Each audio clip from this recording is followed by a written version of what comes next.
The rancher stood frozen in the doorway, staring at the woman inside the locked cabin he hadn't entered in 5 years. Snow hammered the cabin roof while a silver necklace slipped from the rancher's coat and struck the wooden floor with a sharp clink. The woman looked down. Inside the pendant was the picture of a little girl. Neither of them spoke. Outside, the wind howled through the pines. But inside that tiny cabin, something far more dangerous had just been uncovered. Before we go on, tell us where you're watching from. The autumn wind swept dust across Main Street in Red Hollow, Montana, rattling the loose sign outside the feed store and carrying the smell of horses, leather, and coal smoke from the train depot. Rosalie Reed stood at the back of the church hall with both hands wrapped around a faded cloth bag. The bag wasn't worth much. A spare dress, a hairbrush missing 3 teeth, a folded photograph of her mother. That was nearly everything she owned.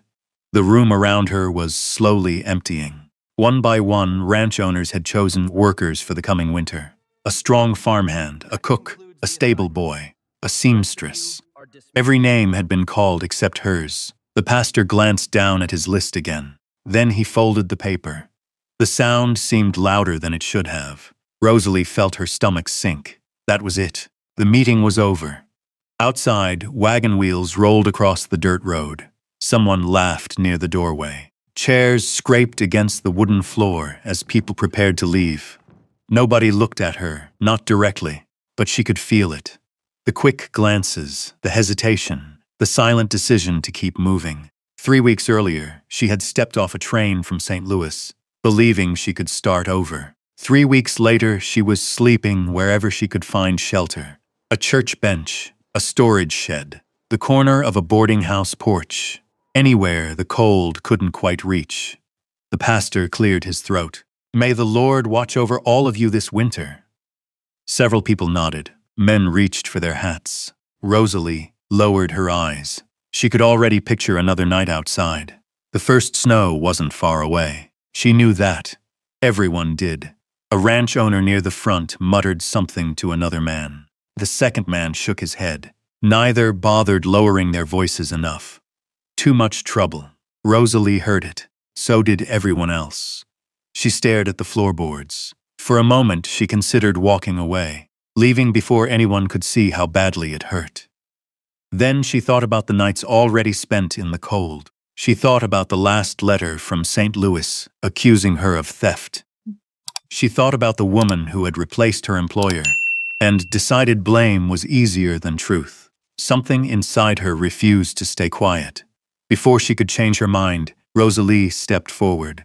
The room slowed. A few people stopped gathering their things. She stood near the front now.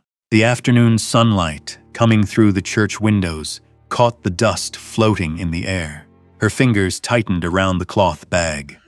When she spoke, her voice almost failed her. "Please." Several heads turned. Rosalie swallowed, then tried again. "Please take me."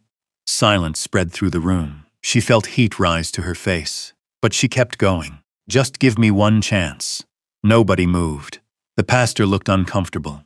A woman near the door lowered her eyes. Rosalie waited 1 second, 2, 5. The silence became unbearable. She could hear the wind pushing against the church walls. A clock ticking somewhere near the back. The sound of her own breathing. Then a chair creaked. A man stood. Rosalie had noticed him earlier only because he sat alone. Tall, broad shoulders, dark coat dusted with trail dirt. A weathered face marked by years beneath the Montana sun. Elias Turner. Everyone in Red Hollow knew the name. Owner of Cedar Ridge Ranch. The widowed rancher who rarely came to town unless business required it. He didn't look at the crowd. Didn't look at the pastor. Didn't seem interested in what anyone else thought. His eyes settled on Rosalie. Calm, steady, almost unreadable. Then he spoke. "You're the woman I've been waiting for." The room went completely still. A ranch owner near the door blinked. Another man frowned. Someone whispered Elias's name under their breath. Rosalie wasn't sure she had heard correctly. Neither was anyone else. Elias reached for his hat. "If she's willing, I've got work." The pastor stared at him. "Mr. Turner, are you certain?" Elias nodded once. "I wouldn't have stood up if I wasn't." Nobody argued. Nobody knew what to say. Rosalie felt her heart pounding so hard she could barely hear anything else. For the first time in weeks, the ground beneath her feet felt solid. Elias picked up his coat. "I'll be leaving before dark." He looked at her. "You can ride with me if you want. Not if you need to. Not if you have nowhere else. If you want." The choice mattered. Rosalie noticed that. She nodded. "Thank you." He tipped his hat slightly. Nothing more. The meeting ended. Outside, the sky stretched wide and pale above Red Hollow. Cloud shadows moved across the distant mountains. Elias's wagon waited near the church. A pair of chestnut horses stamped their feet against the dirt. Rosalie climbed onto the bench seat carefully.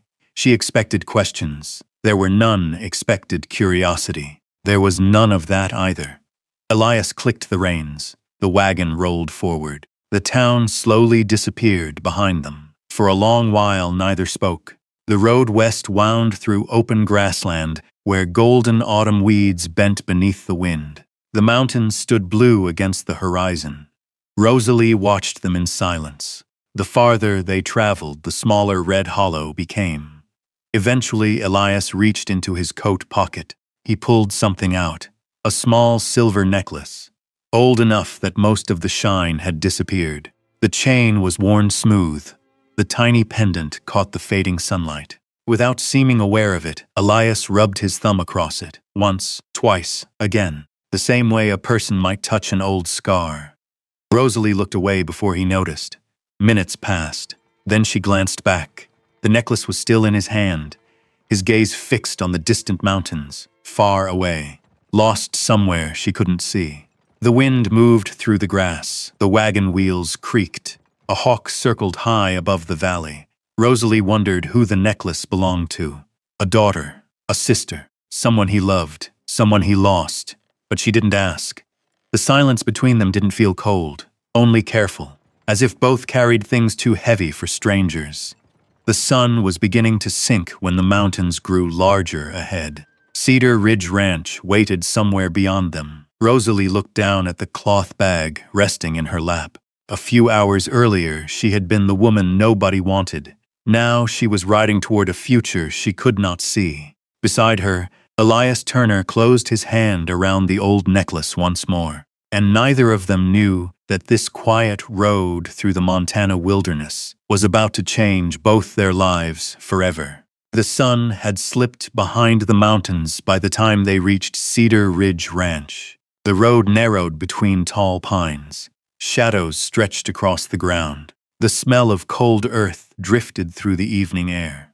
Rosalie spotted the ranch gate first. The sign hanging above it creaked softly in the wind. Cedar Ridge. The paint was fading. A lantern burned near the main barn, its glow small against the growing darkness. Elias guided the wagon through the gate. Neither horse hurried. The place seemed tired, not broken, just tired, like it had spent years waiting for something.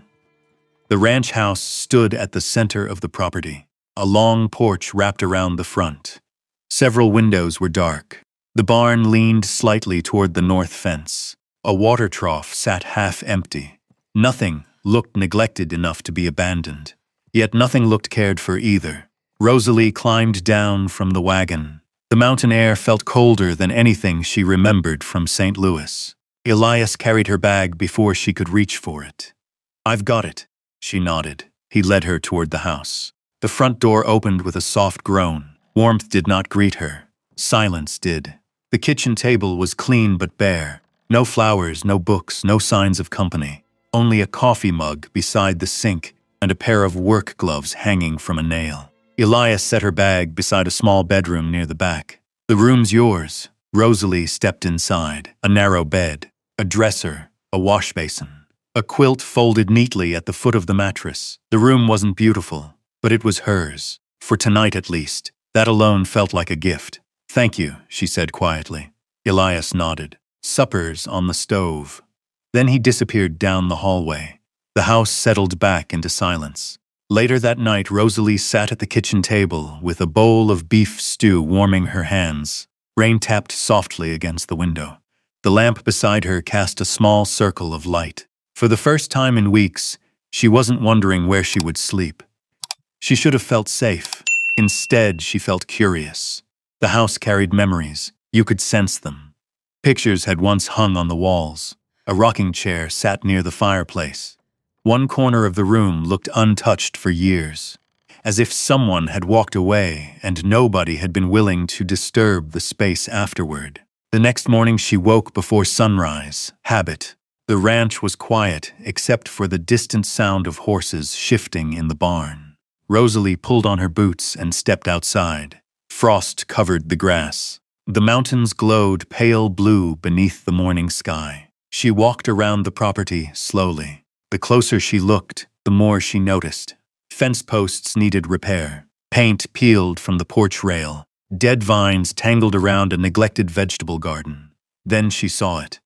A small cabin standing beyond the main house. Hidden near a cluster of pine trees, its windows were covered. A heavy lock hung from the door. Rosalie stopped. The cabin looked older than everything else. Older and strangely untouched. A narrow path led toward it, yet grass had grown through most of the trail.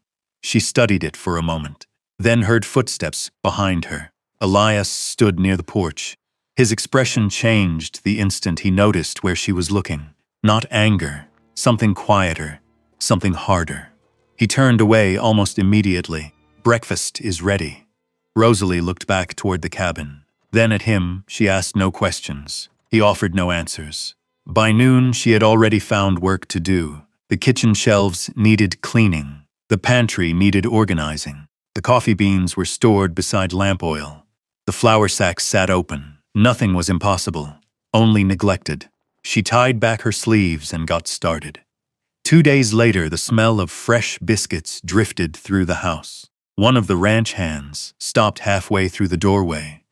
Another followed the smell into the kitchen. Neither man said much, but both cleaned their plates. By the end of the week, Rosalie had repaired torn curtains, organized supplies, and somehow convinced a nervous young horse to let her clean a wound near its leg. The ranch hands began greeting her by name. Small changes, nothing dramatic, yet Cedar Ridge felt different, as though someone had opened a window after years of stale air. One afternoon, an older woman arrived in a wagon pulled by a gray mule. She wore a dark coat and carried a basket covered with a towel. "Martha Bell," she said. Her smile appeared before her handshake. "I live on the neighboring ranch." Rosalie invited her inside. Martha looked around the kitchen, then laughed softly. "Well, I'll be. What? I haven't seen this house look alive in years." Rosalie glanced toward the window. "Elias keeps it well enough." Martha's eyes softened. "He keeps it standing." That was different. Before leaving, Martha paused near the porch. "Before all this happened, there used to be music here." Rosalie looked up. "What happened?" Martha simply shook her head. "That's Elias's story to tell." The days passed. Cold settled deeper into the valley. The first traces of winter appeared on the mountain peaks. One night, Rosalie woke suddenly. The house was dark. The fire had burned low. At first, she thought the sound came from a dream. Then she heard it again, a harmonica, soft, distant, playing somewhere outside. She sat up, listened carefully. The melody drifted through the darkness, lonely, slow, almost mournful. Rosalie stepped to the window. Moonlight covered the ranch. The sound came again, and this time she knew exactly where it was coming from. The locked cabin. She stared through the glass. The cabin sat motionless beneath the trees. No lantern, no movement, only the faint music floating across the cold night air. Then it stopped, abruptly, as if someone had closed a door. The silence afterward felt heavier than before. Rosalie remained at the window for a long moment. The moonlight silvered the frost on the ground. Nothing moved, not a shadow, not a figure, nothing. The next morning, she walked past the cabin on her way to the barn. The lock still hung on the door, undisturbed. No footprints, no signs anyone had entered. She stood there quietly. The cold wind moved through the pine trees overhead. Somewhere in the distance, a horse whinnied. And for the first time since arriving at Cedar Ridge Ranch, Rosalie realized that the greatest mystery on the property was not the quiet rancher who had brought her here. It was the locked cabin he could not bear to look at. And somehow she knew the answer waiting behind that door would change everything. Winter arrived slowly across the Bitterroot Mountains. Snow gathered first on the distant peaks, then along the fence lines, and finally in the shadows beneath the pine trees surrounding Cedar Ridge Ranch. The mornings grew colder. Every day before sunrise, Rosalie found a fresh stack of split firewood waiting outside her door. She never saw Elias leave it there. He was always gone before she woke. The first time she thought it was coincidence. The fifth time she knew better. One morning she discovered the draft, coming through a crack beneath her bedroom window, had disappeared. A new strip of wood had been fitted perfectly into place. No note, no explanation, just fixed. Another week passed. A pair of sturdy leather boots appeared beside the kitchen table, after her old ones finally split near the sole. Rosalie carried them into the barn that afternoon. Elias was repairing a saddle strap. "You bought these?" He glanced up once. The store had a sale. The price tag still attached. A corner of his mouth moved, not quite a smile. "Then I suppose they forgot to take it off." Rosalie looked at him for a second longer than necessary. Neither said anything else, but something warm settled quietly between them. By December, people in town had begun noticing the changes at Cedar Ridge. The ranch looked alive again. Smoke rose from the chimney every evening. The fences stood straighter. The horses looked healthier. And that was exactly what bothered Beatrice Langford. She watched from across the street as Rosalie stepped out of the general store carrying flour and coffee. Beatrice's smile never reached her eyes. By the following Sunday, whispers had begun. At church, at the diner, at the feed store. Nobody repeated the same story twice, but every version ended the same way. Rosalie was only staying until she could claim something that belonged to Elias. The rumors spread faster than snow clouds. Rosalie heard them. She pretended she didn't. Then came the winter festival. Lanterns hung above Main Street. Children skated across the frozen pond. Fiddles played inside the town hall. For a few hours, everything felt normal. Until Beatrice spoke, loud enough for everyone nearby to hear. Funny how some people arrive with nothing and suddenly find themselves living on the finest ranch in the valley. The conversation around them faded. People stopped moving. Rosalie stood still. The paper cup of coffee in her hand suddenly felt heavier. Beatrice folded her arms. "I suppose some folks know exactly how to make themselves useful." Nobody defended Rosalie. Nobody challenged Beatrice. The silence hurt more than the words. Then a chair scraped across the wooden floor. Elias stood. His expression remained calm, but something in his eyes had hardened. He crossed the room slowly, stopped beside Rosalie, and faced the crowd. "None of you were there when this ranch was dying." The hall fell silent. Elias looked directly at the people who had been whispering. She was. Nobody spoke. Nobody even tried. A few lowered their eyes. Beatrice's face lost its color. Elias took Rosalie's coffee cup before it spilled from her trembling hand. "Let's go home." Outside, snow had started falling. Large flakes drifted through the lantern light. The ride back was quiet, but not uncomfortable. For the first since arriving in Montana, Rosalie felt something stronger than gratitude. She felt protected. The blizzard arrived after midnight. Wind slammed against the ranch house. Snow piled against the barn doors. Near dawn, one of the ranch hands burst inside. "A horse is missing." A valuable stallion had broken through part of the north fence. Without hesitation, Rosalie grabbed her coat. "I'm going." "You'll never find him in this weather," the ranch hand warned. But she was already moving. An hour later, the storm swallowed her tracks. And when evening came, Rosalie Reed had not returned. Elias stood on the porch, staring into the white wall of snow. Then he reached for his saddle. For the first time in years, fear showed plainly on his face, and he rode straight into the storm. The wind hit like a wall. Snow swirled across the valley, erasing fences, trails, and landmarks. Elias pulled his coat tighter and urged his horse forward. The lantern hanging from his saddle threw a weak circle of light that vanished almost as quickly as it appeared. He searched the north pasture first, then the creek crossing, then the old logging road that wound into the hills. Nothing, only snow, only wind. Hours passed. The storm grew worse. Twice his horse nearly lost its footing. By midnight, Elias had ridden farther than any sensible man would have. Still, he kept going. Rosalie's empty chair at the kitchen table stayed in his mind. The sound of her laughter with the ranch hands. The way she always left a fresh pot of coffee warming near the stove. He could not lose another person. Not again. Near dawn, he spotted movement through the storm. A horse, the missing stallion, and beyond it a small hunting cabin, half buried beneath snow. Elias jumped from the saddle and pushed through the drifts. Inside, Rosalie lay wrapped in old blankets beside a cold fireplace. Alive, her face pale, her breathing shallow. Relief hit him so hard he had to sit down for a moment. Rosalie. Her eyes opened slowly. Elias? The sound of his name nearly broke him. Without a word, he lifted her into his arms and carried her outside. The ride home felt endless. For 2 days, she barely left her bed. Martha Bell came to help.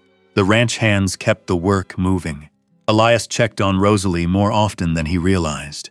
Sometimes bringing tea, sometimes adding wood to the fire, sometimes simply standing in the doorway to make sure she was still there. On the third morning, while helping her sit up, something slipped from his coat pocket. A silver necklace, the same one Rosalie had seen on the wagon. The pendant sprang open when it hit the floor. Inside was a tiny photograph. A little girl with bright eyes and dark curls. Rosalie froze. Elias picked it up carefully. For a moment, neither spoke. Then he closed the pendant and slipped it back into his pocket. His face became unreadable again. But the silence between them had changed. A week later, a powerful windstorm swept through Cedar Ridge. One of the gusts slammed against the old cabin behind the house. The rusted lock finally gave way. Rosalie discovered the broken chain that afternoon. She stood outside the door for several minutes before stepping inside. Dust floated through beams of sunlight. A small rocking horse rested near the wall. Children's books sat neatly on a shelf. A tiny chair, a faded quilt, family photographs. And on a table beside the window lay an old harmonica, the same sound she had heard that night. Rosalie touched nothing. She simply stood there. When Elias walked through the doorway an hour later, she expected anger. Instead, he stopped, looked around the room, and quietly sat down. The years seemed to settle onto his shoulders all at once. My wife died 5 years ago. His voice barely rose above a whisper. Pneumonia. Rosalie listened. A long silence followed. Then he looked toward the rocking horse. Our daughter died a few months later. The room became very still. I locked this place and kept waiting for the pain to leave. His eyes remained fixed on the floor. It never did.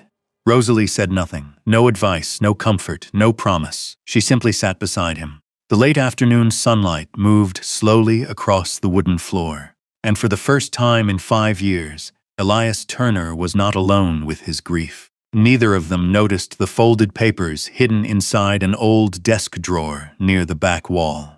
Papers that would soon reveal a scheme powerful enough to threaten everything Cedar Ridge Ranch stood for. Winter finally loosened its grip on the valley. Snow retreated from the lower fields. Water rushed through the creek behind the ranch.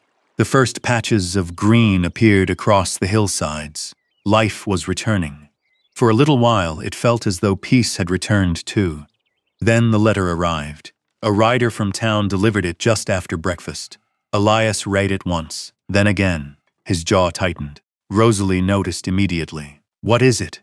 Elias handed her the paper. A hearing had been scheduled before the town council. A claim had been filed against Cedar Ridge Ranch. An old debt. A large one. Large enough to cost Elias a significant portion of his land. "It doesn't make sense," he said quietly. "I paid every debt I ever owed." The hearing took place 3 days later. The council chamber above the general store was packed. Ranchers lined the walls. Shopkeepers filled the back rows. Everyone wanted to see what would happen. Beatrice Langford sat near the front beside a sharply dressed land investor named Calvin Mercer. The moment Rosalie saw them exchange a glance, something felt wrong. Mercer presented the documents: old debt records, signed agreements, payment notices. Everything appeared legitimate. The council members studied the papers carefully. Several looked concerned. Elias remained calm, but Rosalie could see the strain around his eyes. Then she noticed something. One signature, a familiar name. The same name she had seen days earlier inside the locked cabin.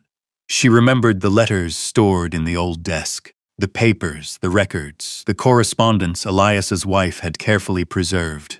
Rosalie stood. "I need a little time." The room turned toward her. By sunset, she was back at Cedar Ridge, searching through the desk. Page after page, receipt after receipt, old letters tied with ribbon. Then she found it, a ranch ledger. The handwriting matched, the dates matched, but the signature on Mercer's document did not. One letter was wrong, small, almost invisible, yet wrong. The next morning she returned to town carrying the ledger. The council compared both documents side by side. The room grew quiet, then quieter. Finally, the chairman looked up. "The debt papers are forged." A murmur swept through the crowd. Mercer's face drained of color. Beatrice stared in disbelief. Within minutes, the entire scheme collapsed. The claim was dismissed. Mercer left town before sunset. Beatrice's reputation went with him. Several weeks later, spring settled fully across the valley. Wildflowers covered the hills. The creek ran clear beneath the cottonwoods. One afternoon, Elias led Rosalie to the highest ridge overlooking Cedar Ridge Ranch. The entire property stretched beneath them: the barn, the fields, the cabin, the house that no longer felt empty. Elias handed her a folded document. She opened it slowly. Part ownership of the ranch, her name written beside his. Rosalie looked up in surprise. Then he handed her a small iron key, the cabin key. The final thing he offered was the silver necklace, the one he had carried every day. Rosalie shook her head. "You should keep this." Elias closed her fingers around it. "I've been carrying the past long enough." For a long moment, neither spoke. The wind moved softly through the grass around them. Then Rosalie opened the cloth bag she had carried since Red Hollow. Inside were dozens of folded papers, rejected job applications, denied references, dismissal notices, years of closed doors. The first one read, "Position denied." The final paper rested at the bottom, a note written in Elias's hand on the day she arrived. "Welcome home." Months later, summer sunlight filled Cedar Ridge Ranch. Flowers bloomed around the cabin. Children laughed in the distance while ranch hands repaired fences. The cabin door stood open. The house stood open too. One evening, Rosalie and Elias sat together on the porch, watching the valley turn gold beneath the setting sun. Neither rushed to fill the silence, neither needed to. At last Elias spoke. "You never had to beg for a place here." Rosalie looked across the land that had once belonged to a stranger, then at the man beside her. For the first time in many years, she wasn't searching for somewhere to belong. She already had. And in the quiet light of a Montana summer evening, both of them finally understood that sometimes home is not a place waiting for you. Sometimes it is a person. As the sun slipped behind the mountains and the shadows stretched across Cedar Ridge Ranch, there was nothing dramatic left to happen. No grand speeches, no crowds, no applause. Just two people sitting on a porch, listening to the wind move through the grass. And maybe that's why this story stays with us. Because if we're honest, most of us have known what it feels like to stand where Rosalie once stood, to wonder if there is a place for us, to carry old disappointments a little longer than we should, to keep walking even when every closed door makes the road feel heavier. And maybe some of us have been like Elias too, holding on to grief so tightly that we forget life is still waiting outside the door. What I love about this story is that neither of them rescued the other with perfect words. They showed up, day after day, through silence, patience, kindness, and trust.